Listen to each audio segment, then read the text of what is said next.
अगर आपको भी आलू के पराठे पसंद हैं पर थोड़ा हेल्दी भी खाना चाहते हो तो ये पालक आलू स्टफ्ड पराठा आपके लिए परफेक्ट है। तो फिर देर किस बात की, चलो फिर शुरू करते हैं। सबसे पहले मैंने यहाँ पर 250 ग्राम पालक ली है और पालक को 3 से 4 बार मैंने अच्छे से वॉश कर लिया है। जब पालक साफ हो जाए, यहाँ पर उबलते हुए पानी में पालक डाल देना।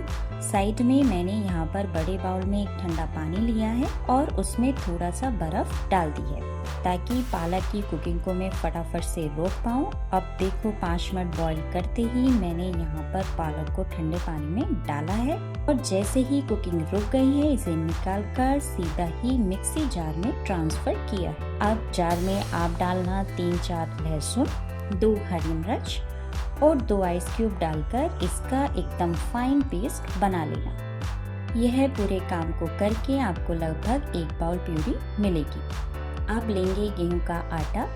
आटे में आप यहाँ पर नमक डालना। इसके बाद पालक की प्यूरी डालकर इससे ही आटा लगाना। पानी मत डालना अभी शुरुआत में, पहले पालक से ही लगाने की कोशिश करना।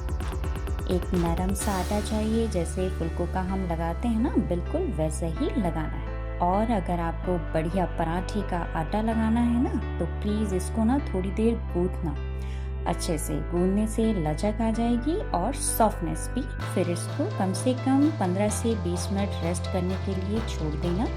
उससे पहले मत बना लेना पराठे, वरना फट जाएंगे। जब तक आटा सेट होगा तब तक हम बढ़िया से स्टफिंग बना लेंगे। स्टफिंग के लिए 3 बॉइल्ड आलू लेना।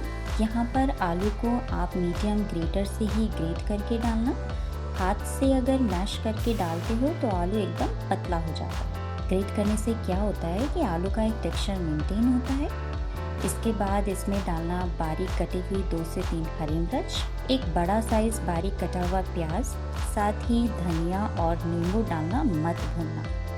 और मसालों में आप यहाँ पर 1 चम्मच धनिया पाउडर, साथ ही भुना हुआ जीरा डालना, आधा चम्मच लाल मिर्च पाउडर और स्वाद अनुसार नमक डालकर अच्छे से बढ़िया से मिक्स कर। देखिए आटा भी रेडी हो गया है। अब मैं आपको बता देती हूँ कि इसको बेलना कैसे है कि आपका पराठा बिल्कुल भी ना फटे। सबसे पहले इसकी गोल लोई बना लेना और हाथों से ही इस तरह से थोड़ा लोई को बड़ा करके इस साइज की बना लेंगे। फिर इसमें आलू से बनी स्टफिंग डालकर चारों तरफ से बढ़िया से फोल्ड करके गोल गोल बना लेंगे। फिर सूखा आटा दोनों साइडों से लगाकर इस तरह से हल्के हाथों से गोल गोल करके बेल लेना।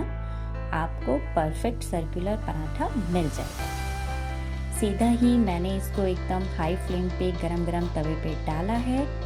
अब इसे पलटकर घी या तेल लगाना, ऐसे ही दूसरी साइड से पलटकर ऑयल लगाना है और पराठों को उलटते पलटते दोनों तरफ से हल्के हाथों से प्रेस करते हुए गोल्डन ब्राउन होने तक सेकना। आप ऐसे भरवा पराठे बनाकर ज़रूर देखना, वो भी पालक आलू के। ट्रस्ट में बहुत टेस्टी होते हैं। कैसी लगी आपको ये रेसिपी मुझे कमेंट सेक्शन में ज़रूर बताना और चैनल को सब्सक्राइब करना बिल्कुल ना भूलना। फिर मिलेंगे एक और टेस्टी रेसिपी के साथ। तब तक खाते रहो और खिलाते रहो।